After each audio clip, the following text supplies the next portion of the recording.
அஸ்ஸலாமு அலைக்கும் வரஹ்மத்துல்லாஹி வபரகாத்துஹு. தினமும் ஒரு ஹதீஸ். லைலத்துல் கத்ர் எனும் இரவில் நம்பிக்கையுடனும் நன்மையை எதிர்பார்த்தவராகவும் நின்று வணங்குபவருடைய முந்தைய பாவங்கள் மன்னிக்கப்பட்டு விடுகின்றன என்று அல்லாஹுவின் தூதர் ஸல்லல்லாஹு அலைஹி வஸல்லம் அவர்கள் கூறினார்கள்.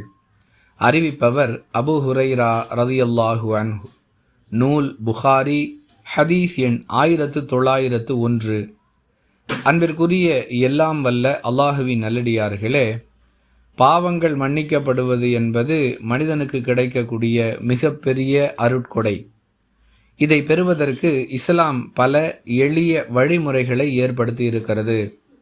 அவற்றுள் ஒன்றாக அல்லாஹுவின் தூதர் ஸல்லல்லாஹு அலைஹி வஸல்லம் அவர்கள் வழிகாட்டிய முறையின் அடிப்படையில் ரமலான் மாதத்தின் கடைசி 10 நாட்களில் உள்ள ஒற்றைப்படை இரவுகளில் லைலத்துல் கத்ர் எனும் இரவை தேடுதல் என்ற அடிப்படையில் நின்று வணங்க வேண்டும்.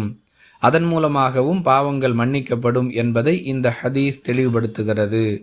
நிபந்தனை என்னவென்றால், வணக்க வழிபாடுகளில் ஈடுபடக்கூடியவரிடம் நம்பிக்கையும் நன்மையை எதிர்பார்க்கக்கூடிய தன்மையும் இருக்க வேண்டும். அதாவது, இவ்வாறு குறிப்பிட்ட சில இரவுகளில் வணங்க வேண்டும் என்பதை அல்லாஹ் தன்னுடைய தூதர் வழியாக நமக்கு கற்றுக் கொடுத்திருக்கிறான்.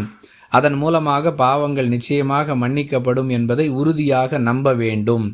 நாம் செய்யக்கூடிய நற்செயல்களுக்கு அல்லாஹ்விடம் நன்மை கிடைக்கும் என்ற எதிர்பார்ப்பும் அவரிடம் இருக்க வேண்டும். இதன் மூலம் அவர் பயன் பெறுவார் என்பது இந்த ஹதீஸ் நமக்கு சொல்லக்கூடிய பாடம். புரிந்து நடந்து கொள்வோம். வாஹிரு தஅவானா அனில் ஹம்துலில்லாஹி ரப்பில் ஆலமீன். அஸ்ஸலாமு அலைக்கும் வரஹ்மத்துல்லாஹி வபரகாத்துஹு.